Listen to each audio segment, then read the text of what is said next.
जय Shri Krishna. Gita Olympiad 2025साठी मी आज 15व्या अध्यायातील सुरुवातीचे श्लोक म्हणत आहे. ओम श्री परमात्मने नमः. श्रीमद्भगवद्गीता अथ पंचदशोऽध्यायः. श्रीभगवानुवाच. ऊर्ध्वमूलमधःशाखम् अश्वत्थं प्राहुरव्ययम्. छन्दांसि यस्य पर्णानि यस्तं वेद स वेदवित्. अधश्चोर्ध्वं प्रसृतास्तस्य शाखा गुणप्रवृद्धा विषयप्रवालाः. अधश्च मूलाननुसन्ततानि कर्मानुबन्धीनि मनुष्यलोके. न रूपमस्येह तथोपलभ्यते नान्तो न चादिर्न च सम्प्रतिष्ठा. अश्वत्थमेनं सुविरूढमूलम् असङ्गशस्त्रेण दृढेन चित्वा.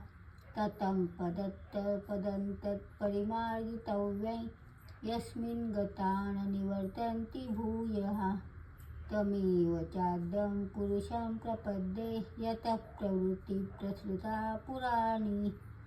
निर्माणमोहाजितसङ्गदोषा अध्यात्मनित्या विनिवृत्तकामाः.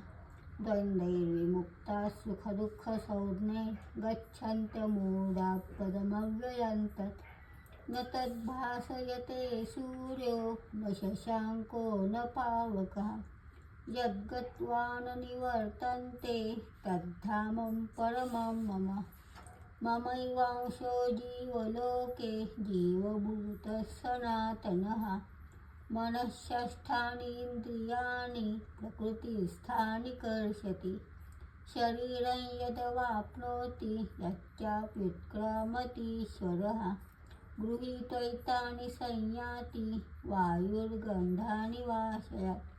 श्रोत्रं चक्षुस्पर्शनं च रसनं घ्राणमेव च. अधिष्ठाय मनश्चाय विषयानुपसेवते. उत्क्रामन्तं स्थितं वापि भुञ्जानं वा गुणान्वितं. विमूढानानुपश्यन्ति पश्यन्ति ज्ञानचक्षुषा. जय श्री कृष्ण.